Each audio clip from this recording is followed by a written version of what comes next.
All right. Welcome in to the Inside Carolina podcast. I'm your host, Ross Martin, and this podcast is brought to you by Giant T-Shirt and GiantT-Shirt.com. This is the Scoop, UNC's premier football recruiting podcast. As always, we're joined by Don Callahan. What's going on, Don? Not too much. We're actually breaking some ground right now because our first time doing it on Zoom, so we can actually see each other. So this could get interesting. Yeah, this is something we're trying across most podcasts is doing Zoom video podcasts. So, of course, you're listening to it as a podcast wherever you listen to your podcast, but you can also check out the video on YouTube. So we're trying to do this across multiple platforms, and you get to see our beautiful faces, especially Don, who didn't want to shave, and he's wearing a Inside Carolina T-shirt. Yeah, so this is actually the first time I've done a podcast with a shirt on. So I decided to just kind of keep with the theme. Yeah. I also have my Inside Carolina cup. There you go. And the podcast mug. There you go. Awesome. So, I do have news before we get to the news that people actually came to hear.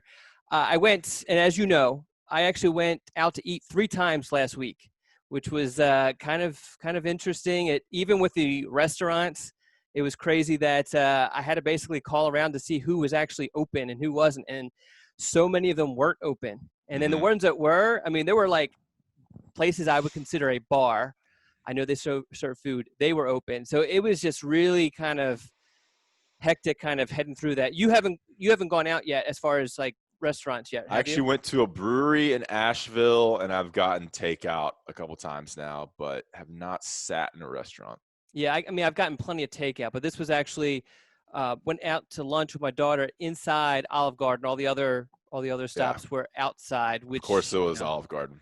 You're a big Olive Garden guy. Probably. I'm actually not a big Olive Garden guy. TGI Fridays, Ruby Tuesdays, lobster, red lobster on the holidays. I am much more of a non-chain person, and I have my areas that I like a lot. But my daughter loves Olive Garden because of the fact that you get the endless breadsticks, which are pretty good, and the endless salad. And she even asked for a salad at the very end so she could bring it home, even though I explained to her that it was just going to just wilt. Hey, answer me this. Do you think buffets will exist anymore? I just don't see how they can unless there's some sort of vaccine or whatever. It just seems like spreading germs like freaking crazy. Big Indian buffet guy. Okay, so we got video here. We got the podcast. We're cooking. We're rolling. Let's get into first, we want you to rate, review, and subscribe on iTunes, on Spotify, wherever you listen to your podcast. Make sure you do that. That helps us with the algorithms, and so more people can listen to this. We can get our viewership and listenership up, and that helps us do more podcasts. So help us, and then we help you, and so on and so forth. Okay, here's the plan for the podcast. Having to go multiple screens here with Zoom. Okay, so we're going to talk about Jahvaree Ritzie, who is making a commitment this Friday. We're going to get into a brief update on a couple recruits in the 2021 class. And then we're going to bring on, and we're talking about tight end as well. So a couple like little tidbits here and there from Don's Weekly Scoop, some things I think is worth talking about. And then we're bringing on a special guest, 2020 UNC signee, Elijah Green, a running back from Georgia. He's going to join us, hop on the Zoom, hop on the podcast. We're going to do an interview with Elijah Green, and then we'll close with with an update on Tony Grimes. I think he's going to be the guy we're talking about a lot. 5-star cornerback out of the Virginia Beach area. Tony Grimes is recruitment is interesting. We're going to be mentioning him a lot over the next couple months. So that is the plan. Don, what do you think so far? I'm excited. The one thing I'll mention is that we are pushing the top 5 back another week. Yeah. So if you have not sent us your top 5 holidays, please do so. You can always send them via Twitter at Don Callahan IC, or on Inside Carolina's message board, just Don Callahan, I think. Just PM me. Or email don@insidecarolina.com. Okay, great. All right, let's get into it. Jahvaree Ritzie has been one of UNC's top targets in the 2021 class.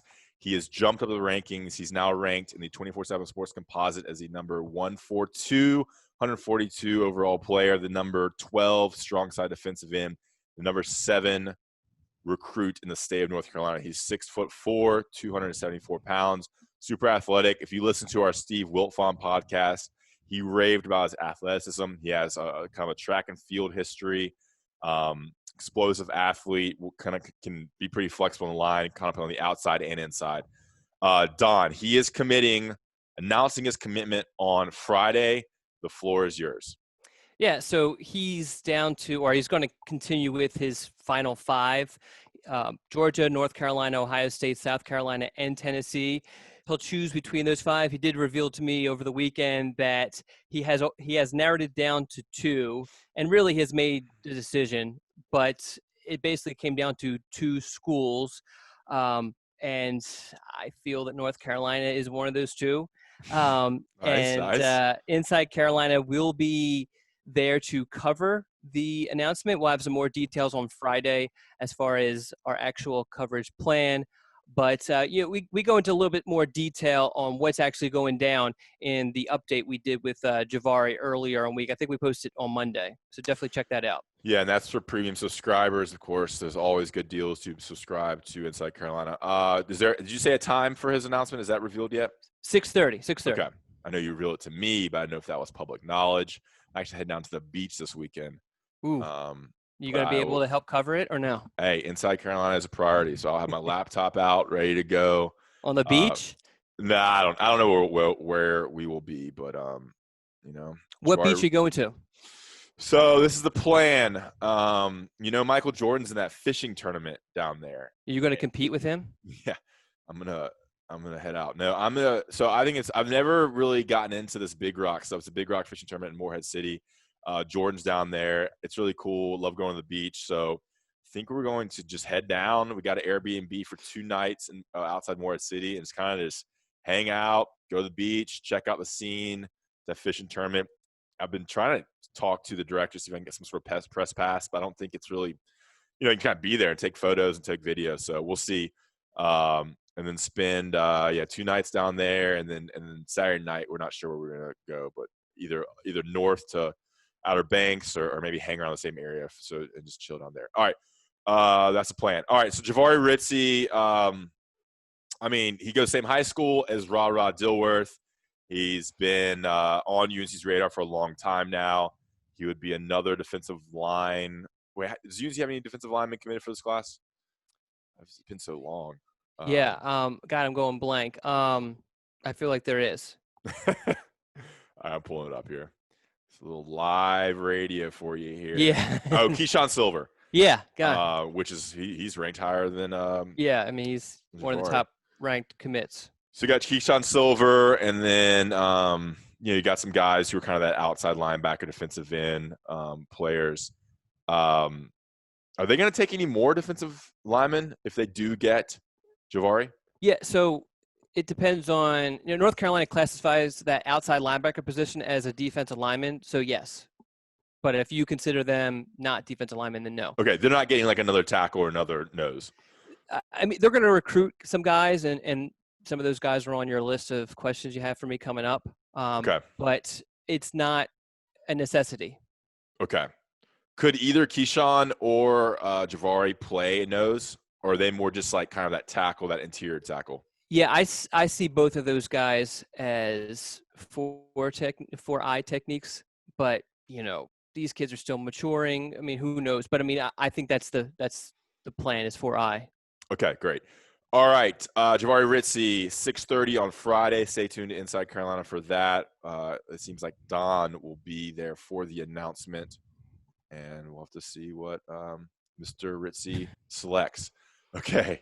The Zoom thing is kind of crazy because I have to pull up all these windows. Okay, let's quickly, before we bring on Elijah Green, let's go through a couple names I noticed in some articles and your scoop from last week, which is great to check out. I actually read that today. Sorry about that, Don. I'm going to list the names. Don, give me a little update on who they are and what's going on with the recruitment. We'll fly through these before we talk to Elijah. All right. Yusuf Mugabil, offensive tackle for Murphy. What's going on with him? Yeah, he's one of those guys that wasn't able to take any visits this offseason other than he went to NC State in January. So not a whole lot is going on with him. He's just talking to coaches, a little overwhelmed. So I haven't been able to actually speak with him. I've been speaking with some of his coaches to get an update on him. North Carolina's involved, so are a bunch of other schools. Really, this is this is a recruitment that hasn't been truly defined yet. He's an offensive lineman, four-star offensive lineman out of Murphy, North Carolina, which is important because even though he's in the state of North Carolina, and we've talked about this before in the podcast, he's much closer than a lot of SEC schools than North Carolina, significantly closer than North Carolina. Yeah, and this guy's a 4-star. I mean, he's a top 200 recruit. He's a big-time player, number 11 offensive guard in the nation. So UNC wants him, right? He is a take for the Tar Heels. Yeah. Oh, yeah. I mean, he's one of those – UNC has done an offensive line, but he's one of those guys who they would make room for. Okay, cool. Sure. So follow Mugabil. We'll see what happens there. Moving on, another offensive lineman, Logan Taylor out of Episcopal School in Virginia. What's going on with him? Big time, big, raw offensive tackle. Yeah. So he's kind of in the same boat, only slightly different, where he's Canadian. And since the coronavirus hit, he returned to Nova Scotia and has been up there. And he has actually only visited one college ever, and that's University of Virginia during, I think, their bye week during the season last year, whereas Mugaville has visited a couple schools last year, including North Carolina. And the other thing, too, is he has no idea about different colleges, the reputations and all that sort of stuff. Growing up in Canada, it's not that big of a deal. College football isn't. So he's just completely wide open. Another kid who's just being bombarded, you have to reach out to his coach in order to get any sort of update on him because he's literally turning off his phone, and even colleges haven't been able to get in touch with him. He's another one that North Carolina will take regardless just because he's such a high elite talent. And North Carolina really, he's high on the wish list. Yeah. Would they take Mugabil and Taylor? It's one of those things where it's like, probably, but the odds of that happening are slim. The odds are much, much greater that they don't get either of them. Yeah. You know what I mean? So it's like one of those things where let's cross that bridge when we get to it. I mean, a lot of recruiting, I get those sort of questions all the time. And a lot of them is like, who knows right now? If it happens, then we'll worry about it sort of thing. But, I mean, I see it hard for UNC to pass on two elite offensive linemen. Great. All right. Quickly here, Tyrion Ingram Dawkins. Yeah, so he actually has been able to visit schools, but quickly, what can you tell us about him quickly, his position and everything? Yeah, he's a defensive tackle, one of the defensive tackles I was kind of mentioning earlier, 4-star guy out of South Carolina. He's been able to visit schools, but has not been able to visit North Carolina, which is the main kind of holding point with him. UNC's recruits have really kind of sunk their teeth into him and are really recruiting him hard, which is helping UNC stay alive in this recruitment, even though he hasn't been able to visit campus. Okay, and it seems like what I read is he's pretty fickle, and it's hard to get a gauge on where he really wants to go. Yeah, I mean, he's a kid who was set to commit to Tennessee. I guess it was a couple weeks ago. Came close to committing to Georgia. South Carolina is always kind of in the shadows because he goes to a school that's very pro Gamecock. So it's going to be a very dramatic recruitment to follow. And the crystal ball is way in favor of South Carolina. He's from Gaffney, South Carolina. You know what stands out about Gaffney, Don? The peach. Yeah, I got a big peach on the highway there. Good job. And I loved it. Did you watch House of Cards? Yeah, the House of Cards guy was from there. So I love that they because I always drive past that peach going usually to the Shrine Bowl or anywhere in South Carolina. So it was kind of cool to see that on Netflix. You a big Kevin Spacey guy? I'm going to no comment that because I feel like you're just going to head down in a really bad direction. Yeah, no comment either. Okay. And last one for this group, George Wilson, defensive end from Virginia Beach area. A newer name, I believe, but someone that seems like UNC is leading for. Yeah, he kind of falls in that category of that outside linebacker position, that rush outside linebacker. He's basically, UNC missed out on Zaire Patterson, who ended up committing to Clemson. He's the next in line, but UNC is super high on him. They don't feel like there's much of, if at all, much a drop-off from Patterson to him. He's extremely raw, just like Patterson, only he's only played 1 year of high school football, 1 year of football, period, 10 games, and that's it. But and you can kind of see it on his film. He came out with the top 4 earlier this month, North Carolina, Penn State, Arizona State, and South Carolina. And we had a little bit of an update on just where things really are within his recruitment on the Weekly Scoop earlier this week. So check that out. Have you been up to Virginia Beach yet for anything, for visits? Grimes, Wilson? I was up there earlier this year, and I don't know if I should say there's a chance I could go up there soon if things work out again to kind of catch up with some of those Virginia Beach guys. There you go. No promises. Things change, especially nowadays in the world we live in. Yeah. Okay. Let's. We're gonna hold off and talk about tight end. What's going on at tight end after the Elijah Green interview, and we're gonna talk about Tony Grimes at the end too. So stay tuned for that. Now I want to talk to you about Giant T-shirt and GiantT-shirt.com. They're your stop for all your UNC apparel needs. We're talking shirts, we're talking cups, we're talking hats, we're talking sweatshirts. Anything you want to wear, UNC, Carolina blue, even this navy blue, white apparel needs, go to Giant T-shirt and GiantT-shirt.com. If you are an Inside Carolina subscriber, you get 10% off. Go to the premium message board and get that code. Go to checkout online or in the store and get all your UNC stuff. They're local. They have great customer service. I think their headquarters are in Chapel Hill, but also have a warehouse in Hillsborough. So support them, support us, Johnny T-shirt and JohnnyT-shirt.com. When we come back, we'll bring on UNC 2020 running back signee and incoming freshman, Elijah Green. Hello? What's up, Elijah? You good?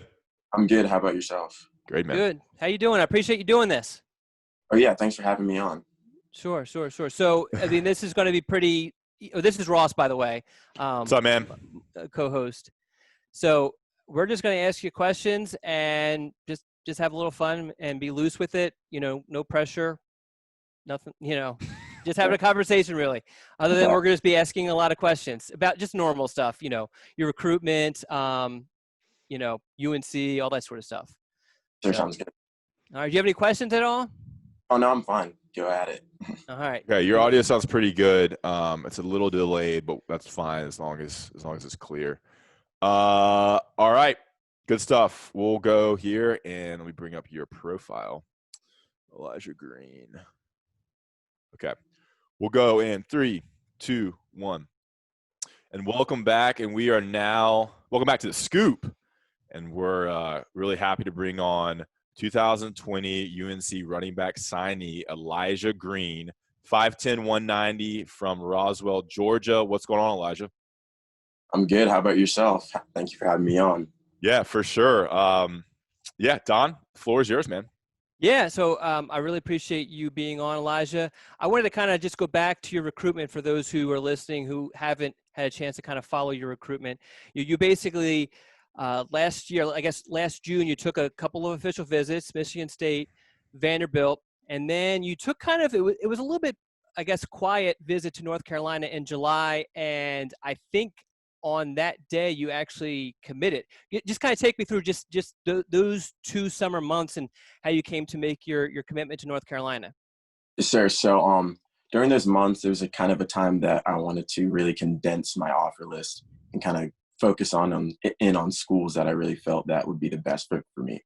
And obviously it was schools that I felt that can help me the best academically, also can develop me as the best football player I can possibly be. So during those times, I pretty much shortened my list to Virginia, Michigan State, Vanderbilt, and UNC. And those are the schools that I felt that I liked the most and that I have the most success at. So during those times, I started talking to those coaches, and I took the official to Michigan State and Vanderbilt. And at the time, I was still talking to Coach G at UNC and stuff, and I ended up having my football camp. We went away to Western Carolina, and I wasn't able to take any more visits at that time because I was with my football team. And during that camp, I was still talking to Coach G, and I really wanted to get out to UNC and see it. So at the end of my camp, that next day after I got back home, I went right to UNC, and it was kind of a more quiet visit. So I went there and I saw the campus because before at my visit at UNC, the thing that I wasn't able to make a full decision whether I wanted to go there was on the first time I went, I didn't get to meet any academic counselors. I didn't get to see anything about the business school.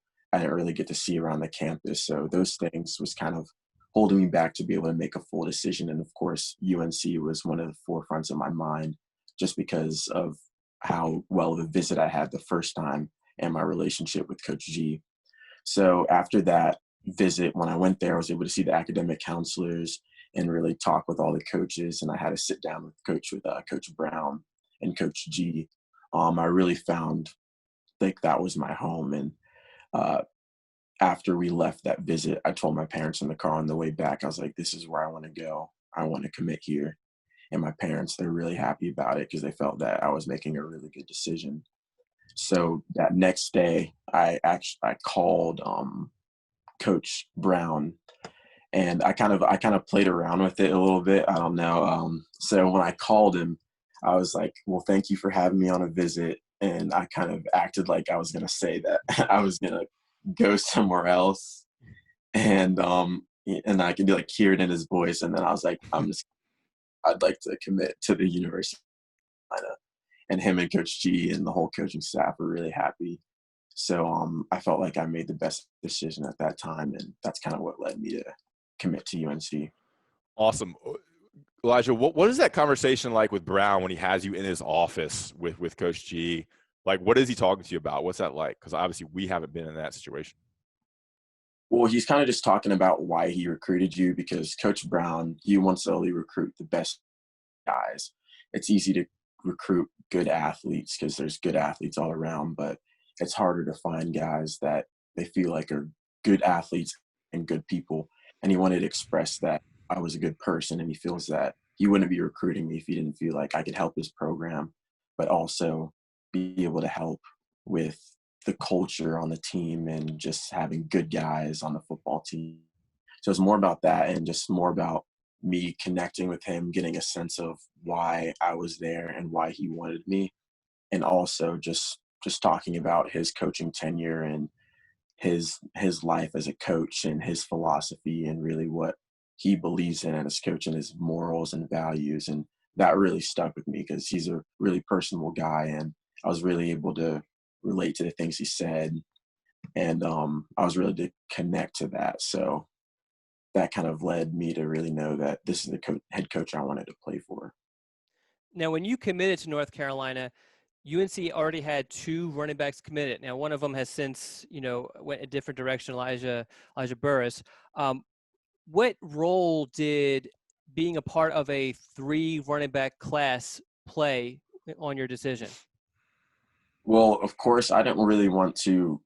I wanted to go to the school that best I felt like I could best fit and that helped me the most. And this kind of place felt like home. And I was like, yeah, there's 3 running backs, 2 other running backs, but I'm not going to let that kind of thing keep me from a Class A education and playing for the best head coach in college football and just being on a new team, a new culture, and a team that's really rising. So that didn't really factor too much in my decision. Coach G said that he really wanted me. And even if the running back room was packed how it was, he'd really happy to have me on the team. So it didn't weigh too much on the decision. You've mentioned academics a lot. Do you have an intended major or kind of career you want to focus on when you get to UNC? Yeah, I'm going to focus on like business administration, communications, and entrepreneurship. Do you want to do business school, Keenan Flagler business school? Yeah. Gotcha. Quickly, I think we need to ask this. Do you know when you're going to enroll and like what they've told you about enrolling at UNC? Yes, sir. So starting Friday, they're pretty much splitting the team into groups, and they don't want to bring everyone back at the same time because then you got to do all the testing and stuff. So the health officials and Coach Brown felt that it was best that they bring the guys in waves. So there's 3 waves. The first wave's gonna be on June 12th, the other one on June 19th, another one on June 26th, and then the rest of the players will come on June 29th. So I'll be in the 3rd wave. So I'll be coming on June 26th.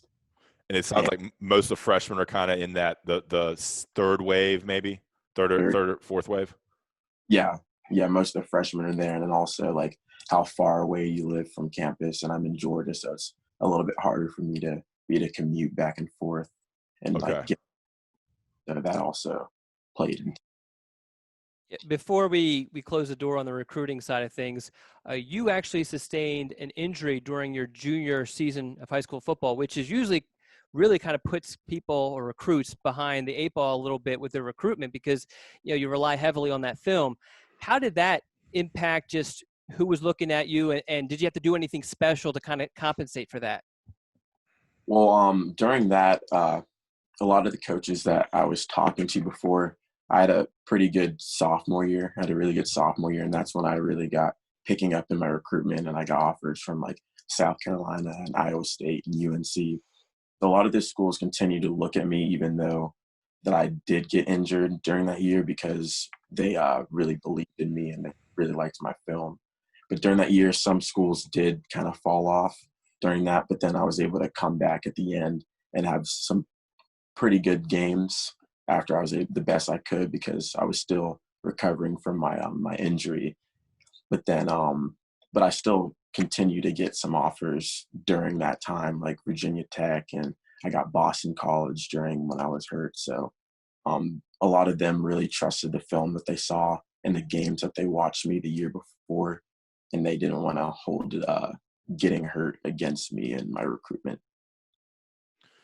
Great. And yeah, so this is another thing kind of changing directions here. Your dad was an NFL safety and he played for a long time in NFL.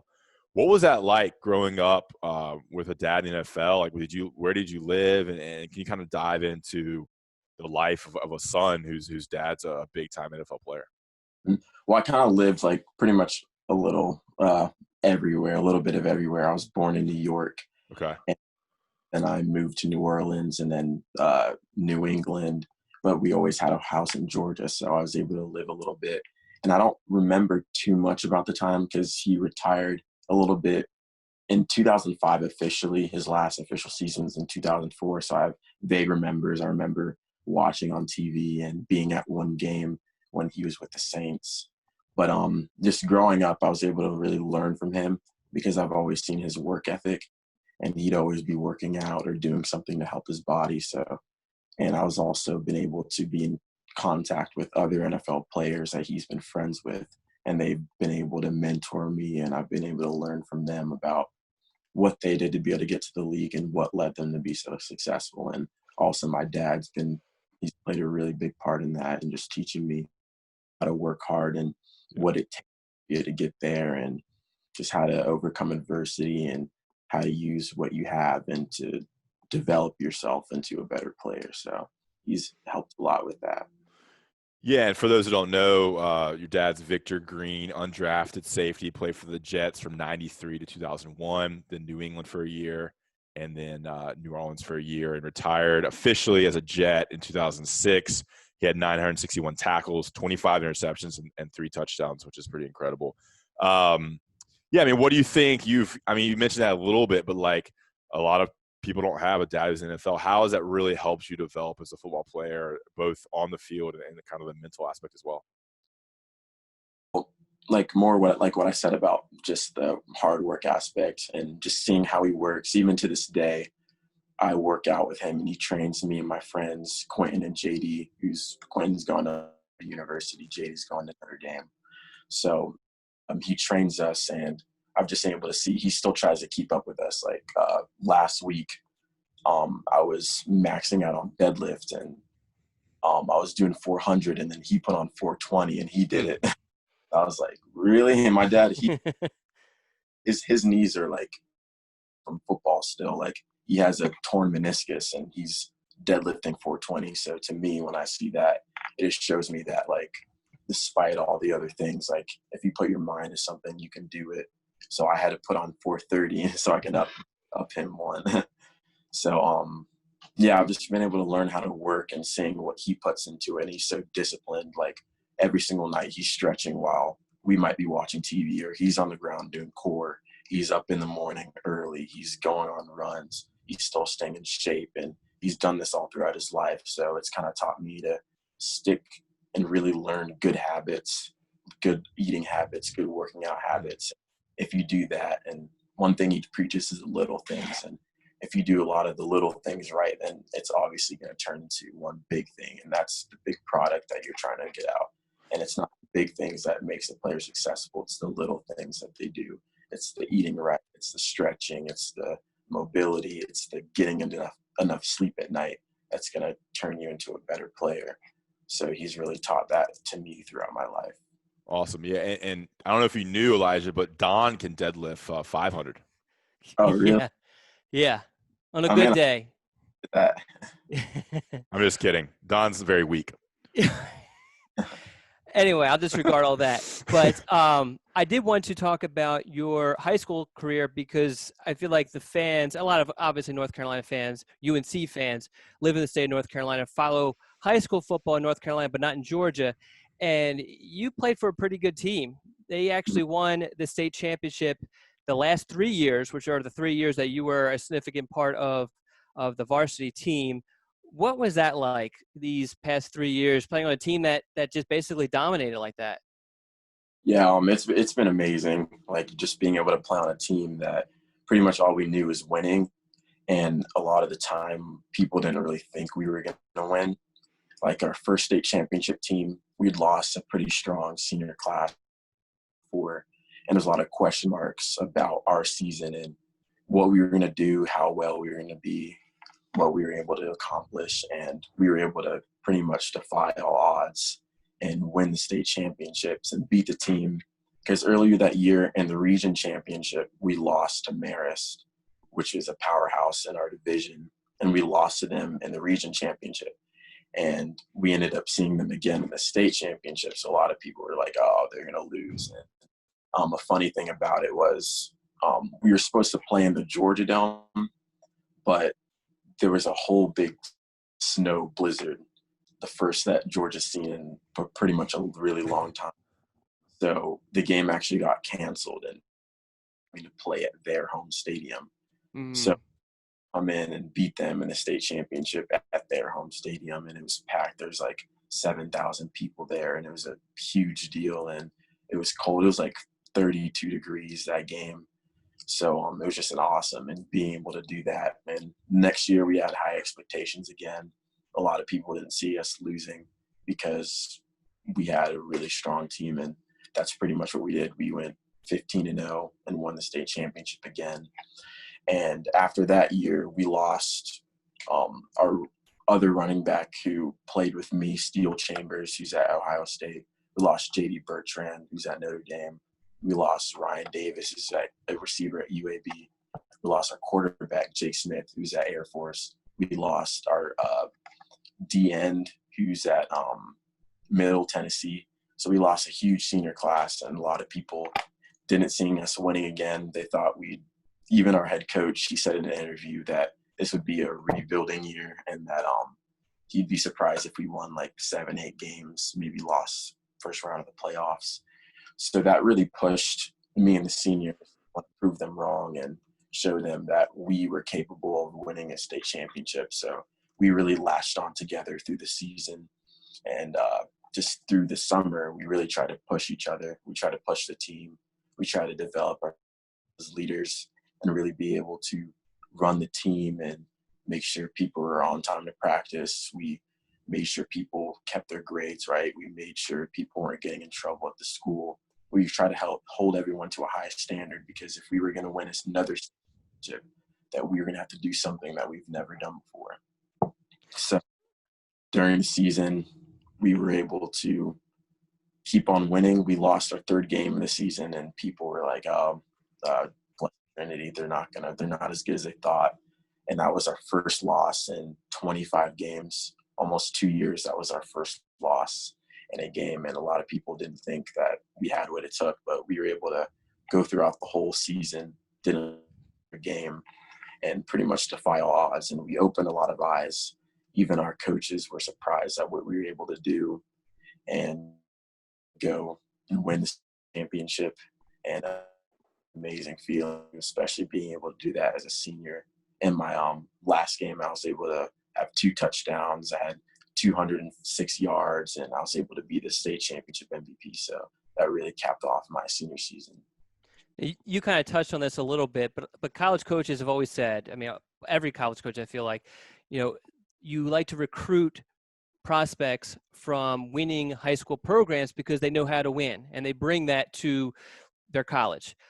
Do you feel like that's true? Do you feel like when you come to North Carolina, you are bringing a knowledge of what it takes to win? Yes, I feel like that I know what it's like to win because during the last 4 years that we've been winning a lot. So I feel like I can help bring kind of like culture in a sense of what we did and what we felt was successful. Because to win one state championship is hard. Two is even harder, but three, that's pretty special. So I feel like I have some insight on a little bit of what we kind of did to be able to be so successful as a program. Okay. And one of the aspects of your high school season, which I think kind of contributed to the fact that you being comfortable of a at that time a 3 running back class, and this question kind of leads into what Ross is going to talk about, is that you were always part of a rotation with a significant another elite running back. You know, for a while you mentioned Steel Chambers, who by the way has the best name in the world. Yeah. For you played alongside him for 2 years, and this past year you played with Justice Haynes, who is a 23 running back who already has a bunch of offers. What what did you take from that experience, you playing with another elite running back, that you think is going to help you at North Carolina? Well, I believe that at the running back position that you need to have multiple backs that are ready to go to be successful in a program. I mean, you see it in the NFL all the time with like guys like Alvin Kamara, and then Mark Ingram was on there. And you see with the Chiefs, I mean, with the 49ers, how successful they are with three backs. And then you even see with North Carolina with Javante and Mike and Antonio that I feel like you need multiple backs that can be able to keep up the pace of the game. And one thing my Coach McFarland, always said that we're going to run the ball like 50 times a game, and you can't have one guy to run the ball 50 times a game. So we need to be able to rotation to keep up the speed of the game. So if I go in for 10 plays, I need to be to go out and another back come in and be able to keep up that same pace. And that tires defenses when a team can constantly wear and tear and run the ball down their throat, and the speed of the game never changes because there's always a fresh back. I feel like that's really demoralizing for defense because they just never get a break. So that's always been really important. And I think that's a big reason why we were able to be so successful at Blessed Trinity, is because our run game just never stopped. If I wasn't in the game, you had Steel Chambers running in the game. If I wasn't in the game, you had Justice Haynes running in the game. So it just was able to really contribute to that, I feel. Nice. Yeah. So this leads into kind of UNC's running back depth chart in that room. You're entering as a freshman alongside DJ Jones, who enrolled early. Obviously, his spring was cut short, but he got through, I guess, most of the strength conditioning work. What do you think about that running back room with the two freshmen, you and Jones, and then you got Josh Henderson, who's probably, I think, a redshirt freshman, if not a sophomore, and then, of course, Mike Carter and Javante Williams, who had really good seasons last year. Mm-hmm. Well, I'm excited to be able to play alongside them, and I believe that we all got to work together to be able to be the best unit on the field. And of course, that we got to help each other all the time. And I think with the rotation that like Mike and Javante had, I think that's really important, and to be able to get a rotation of running backs and to be able to trust each other, to build a trust within the room, and knowing that whoever's in the game can be able to do their job. They can get the blocks right. They can catch out of the backfield. They can run and protect the ball. And it's up to Coach G to have trust in all of his guys. So I think the most important to whoever is in the game to be able to do their job, do it well. How would you describe your game? I mean, every running back is a little bit different, what they can do. What do you think you bring to the running back position at the college level? I think I bring a good speed to the game. I've always been pretty fast. Mm-hmm. So I think that I can really bring that and be able to make cuts on a dime. And I feel like my footwork is really well refined. So I feel like I can bring a unique footwork and speed to the game at the college level. What have the UNC coaches basically told you about the running back situation on a game by game basis? Because last year was basically the three, and one of them, Antonio Williams, has since graduated, so that kind of leaves that opening. What have they said? Just your, I guess, prospects of potentially taking that third spot. Well, they just say whoever they feel like is ready to be able to be in that third spot. and whoever can just do their job right. So it's kind of up to Coach G to whoever he feels like best can help the team win. So whether it's me or Josh or British or DJ, or just whoever they feel like can best use that spot. Awesome. All right. Well, we're getting pretty close to the end here. The 2020 class, I believe, was ranked number 19 in the nation. Pretty good recruiting class. What's your relationship like with some of the guys in that class with you? Who do you talk to a lot? Who are you close with? Who are some of the personalities in that class that you'd like to tell us? Yeah, I've been able to talk to a lot. Me and John Copenhaver, he was actually in the high school right across the street from my high school. Okay. So I've known him all in my high school. Same thing with Trey Zimmerman. So I have good relationships with those guys. Jacoby Criswell, he came and visited Georgia for a long time. So I was able to go out on the field with him and catch with him and John. Josh Downs, he also is a Georgia guy, so I've been able to meet him, talk to him, stay in contact with him, and I'll be rooming with Desmond Evans, Jaden Chalmers, and Ray Rose. So on my official, I was able to connect with those guys and talk to them and really connect with them. Awesome. Yeah, it seems like UNC has a pretty good connection with the town of Roswell in terms of football recruiting. And is that North Georgia, Don? It's like North Atlanta-ish. Okay. North Yeah. Metro Atlanta. I mean, Yeah. we should ask Elijah. Yeah. Elijah, Say it again, Elijah. You cut out there. What'd you say? Countyton, it's like North Fulton County. Okay. Mm-hmm. Yeah. UNC really recruits Georgia pretty well. All right, good stuff, man. We're pumped to have you at UNC. I cover the team, so I'll be working with you now. Don kind of hands off the recruits to me and Greg Barnes inside Carolina. So I'll definitely see you in training camp and throughout your career at UNC. Anything else, Donald? No, I just want to thank Elijah for doing this. I really appreciate it, and good luck with your enrollment and your UNC career. Yeah, I got one more thing. Okay. What was it like when Don was covering your recruitment? Was he super annoying? The texts, the calls. What was it like with Don having to cover you? It was good. It was good. I don't really know what else to say. That's good. All right, awesome. We appreciate it, Elijah. This will probably get up. We'll probably get it up either today or Thursday. All right, sounds good. Thank you. All right, man. See ya. Thank you, Elijah. Have a good one. And we're back with the Scoop podcast on Inside Carolina, presented to you by Giant T-Shirt and GiantT-Shirt.com. Remember to rate, review, and subscribe wherever you listen to your podcasts. Write a little nice, review about Don and how good he looks on the YouTube video, and tell us what you like about the different podcasts and how much you love the Scoop, and give us a 5-star rating. All right, that was a good interview with Elijah. We've done 3 now. We did go through them, Don. Who have we done so far? Jefferson Boaz, Kamen Rucker, and now Elijah Green. And I think all of them were awesome. Yeah, and it's great. I mean, these guys are not the 5-star stud, 4-star guys that everyone knows, I think. So it's really cool to listen to their story and see kind of, because I mean, it depends on how much you cover, how much you follow recruiting. Like, there's 25 people in this class, so it's hard to really get to know all of them. So definitely check out our interview with Boaz and Kamen Rucker. They were both great. And Elijah Green, another great interview. It'd be interesting to see how he fits into the running back room, because Michael Carr is a senior, Javonte Williams is a junior. So those 2 guys will be gone in a year or 2, and it kind of opens up for Josh Henderson, Elijah Green, and DJ Jones for the kind of the 21 and 22 season. I have a question for you.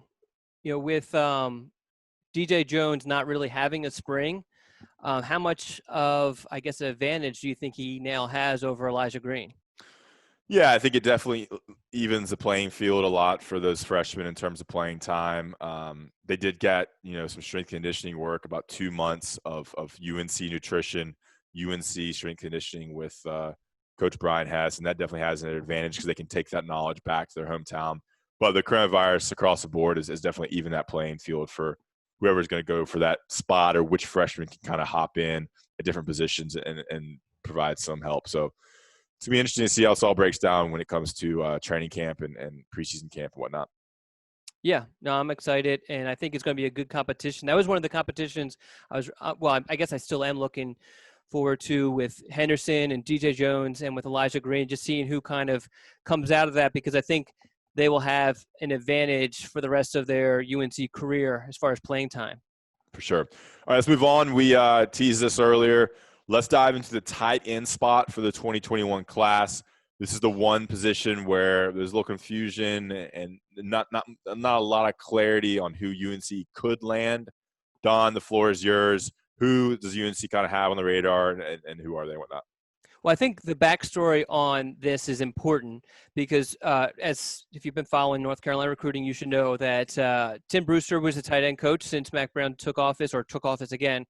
But he left in February, I believe, during the February dead period, and John Lilly took over.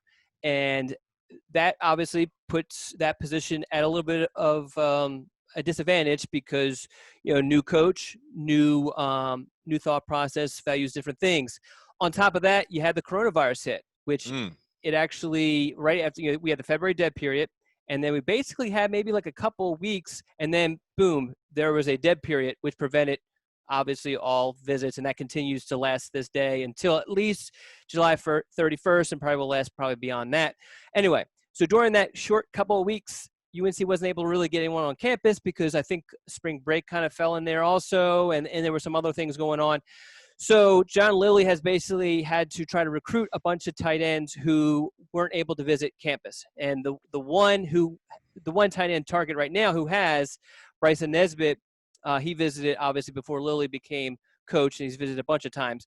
And UNC basically kind of missed out on at least one tight end target, Miles Campbell, who went on to commit to Georgia Tech. I'm sorry, he went on to commit to Tennessee. Yeah.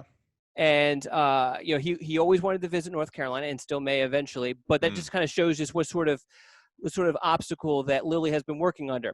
So basically there's three tight end targets right now. Go ahead. Well, yeah, first tell us about Nesbitt because you might not know who that is. Yeah. So Nesbitt, part of being a good podcast host is laying out, because you might have a new listener who has no idea who Nesbitt is. Well, that's what I rely on you for. But anyway, I rely on you for structure because I'm not structured. All right, you gotta kind of sand off those edges. Anyway, Nesbitt is a tight end from Charlotte, and actually prior to this past season has focused solely on basketball. Even though his father played football at South Carolina, his mother also was an athlete at South Carolina, and he just really kind of blew up. LSU was his first offer early last season, and I don't know how many he has right now, but it's definitely in the double digits, probably a couple dozen, and has really attempted to take a very methodical approach to his recruitment, taking as many visits as possible.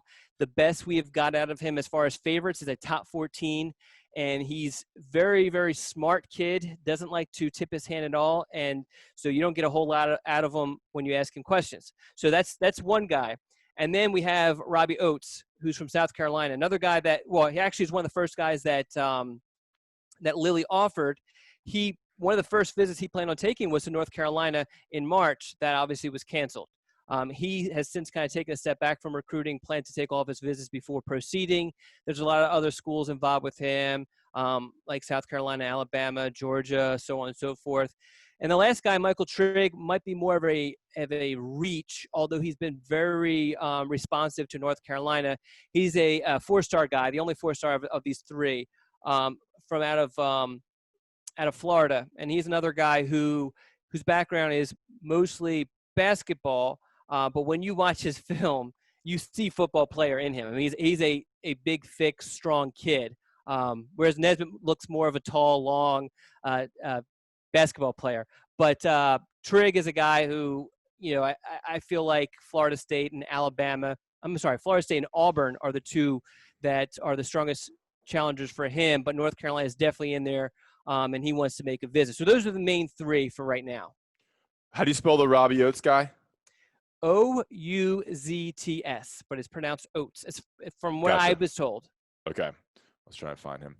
All right. Good stuff there on tight ends. A lot of information there. Maybe like a tight end article could be a good addition to a scoop. Well, we had an update, and I don't want to give it away, but we had an update in the Weekly Scoop that kind of just gives a little bit of a picture of where North Carolina is heading in this position. And the problem really is that for the reasons I mentioned earlier, some of the things need to be worked out. Yeah. Okay, great. Okay. Finally, we're going to close with some Tony Grimes talk. We might end up doing a Grimes segment called the Grime Dog segment. Getting grimy. Yeah, I'm going to leave that up to you. Okay, so what's going on with him? There's been a little bit of news. He had top 4. He released. And then Steve Wiltfong got some quotes about him potentially skipping his senior year and potentially enrolling early at his school of choice. That is only because that is only going to happen if Virginia doesn't have high school football. Just give us a little Grimes update because I think our listeners would enjoy that 5-star guy, top 10 guy in the country. Yeah, so he's a guy that Dre Bly has basically gone all in with, and that has paid dividends so far because North Carolina has definitely been surviving throughout this recruitment where a lot of other programs who at one point or another were considered strong contenders have fallen off completely. His top 4 that he came out with, Georgia, Ohio State, Texas A&M, and North Carolina.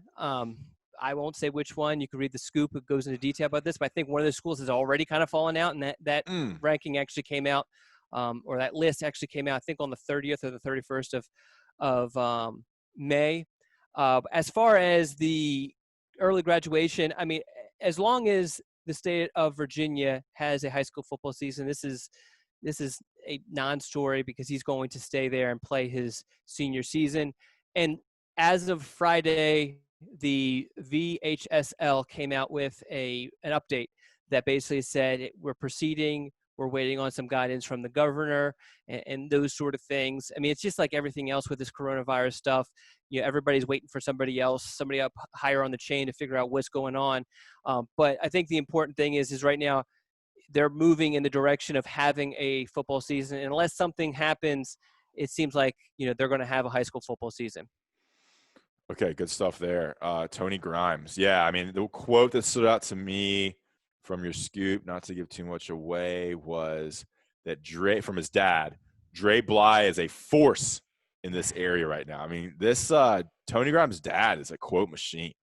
Yeah, I've definitely enjoyed talking to him because he can give you just a couple of quotes that are great. And if you follow him on Twitter, he has some interesting things to say on Twitter. Very, very outspoken, opinionated guy. But he was saying that in reference to just how, and what I alluded to earlier, how much Dre Bly is recruiting. Not only how much he's recruiting, just how he's recruiting Tony Grimes and his dad and his mom obviously too.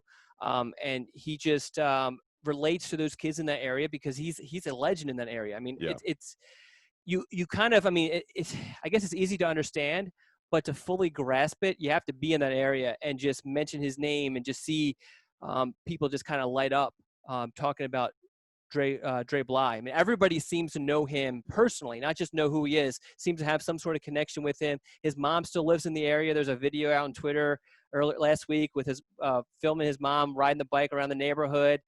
His sister is a high school coach. I can't remember which. I think it's Morey High School. She's a high school coach, high school teacher at Morey High School.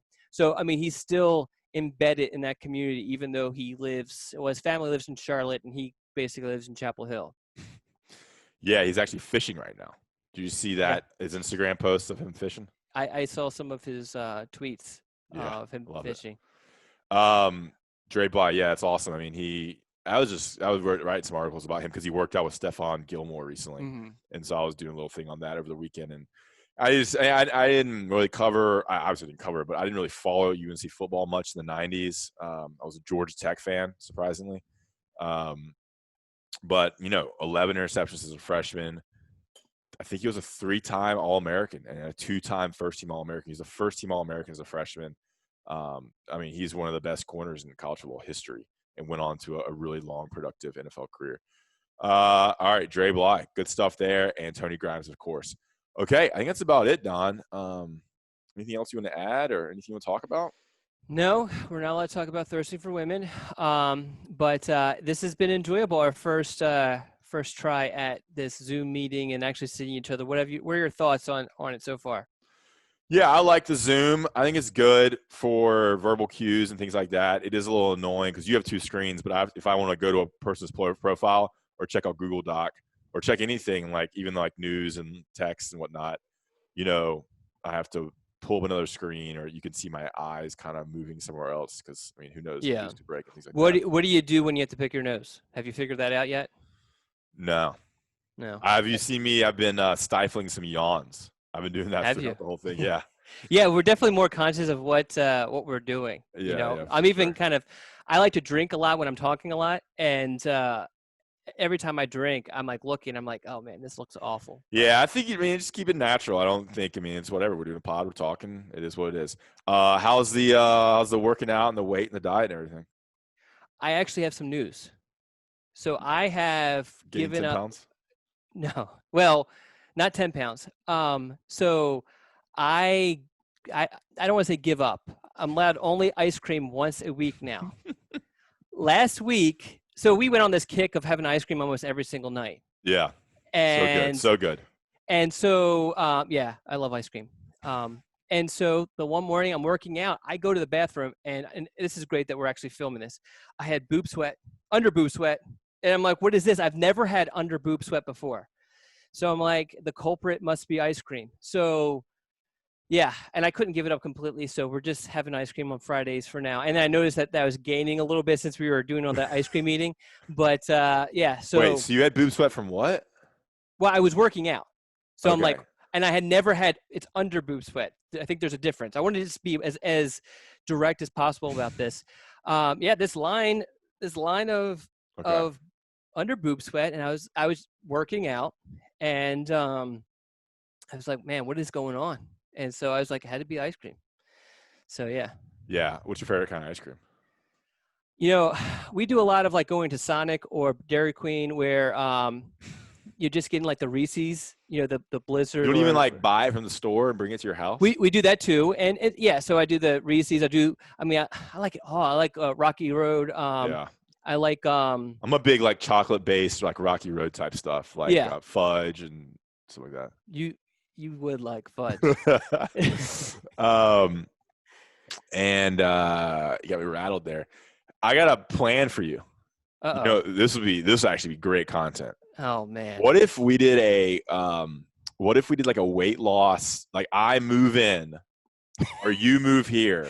Just stop right there. That right there is enough for me to okay this. Or you move into my house because I have 2 extra bedrooms. And for 6 weeks, I put you through a diet and training regimen and see how much weight you can lose in 6 weeks, like 6 or 8 weeks. That gets you in shape. Like we're talking 5:30 runs, we're talking salads, we're talking double day workouts, we're talking push-ups, sit-ups. I mean, like we'll have a regimented plan. It'd be good for me too, because I'll do everything with you. I could do the workout stuff, believe it or not. I mean, I'm not gonna say I'm gonna be great at it or anything, but I can do it. We build up to it. The problem I'm gonna have is the problem I've always had. Because I actually, believe it or not, I have a pretty fast metabolism. The problem is that I love food that's bad for me. The worse it is for me, the better I like it. Yeah. And I mean, so that's my biggest problem. And I just go crazy if on days where I don't eat any of my, I guess, my bad foods, it's crazy. You like if you don't have like bad foods, it's Like if I just eat just my normal, like I have fruit for snack, and just normal don't lie to us. I do have fruit for snack. And then I'm like, at the end of the day, I'm like, I got to go to Sonic. I got to go get Sonic is good. Sonic is good. What do you get there? What do you get there food wise? So we'll do the poppers. What are those? Are those? Those they have the jalapeno. Gotcha. Fried jalapeno cheese type things. Yeah. I like the mozzarella sticks. My wife really likes the Mexi Tots, so we get those a lot. Yeah. So last night, I guess I don't know if this is new or not, but so we cheated last night. So we got ice cream, and my wife was like, they had pretzel sticks too. I think that's new at Dairy Queen. And I was like, yeah, dude, Dairy Queen. Oh, you went to Dairy Queen. Okay. Yeah, last night. Sonic is good. They have so many like good little appetizer type things, and then I like their Texas toast bacon cheddar burger. It's on Texas toast, got onion ring, barbecue sauce. That's what I always get. And they have the happy hour drinks. Yeah, well, there are some times where we're like, all right, let's go out to eat tonight, and then we're like, oh, let's just stay in and go what are you doing? Let's just stay in and just order a bunch of appetizers from Sonic and just pig out on that. See, that's my problem. It's the food. The food. That's why we need a 8 addicted. week get your system back going. I'll teach you how to eat healthy. I feel like I would go through detox. We'll do almonds and nuts, almonds and broccoli for snack, raw broccoli. For snack? Yeah. I don't mind raw broccoli if I have a good dip. Yeah, ranch, right? You just drench it in ranch. I mean, it could be ranch, but I like, there's a buffalo dip that I think Food Lions sells I like. I'm a big Food Line guy, actually. All right. Maybe we'll continue this. We'll do food talk with Don at the end of every segment, at the end of every show. All right, Don, anything else? No, let's get this show on the road. All right. Thanks for listening to The Scoop. We'll be back soon.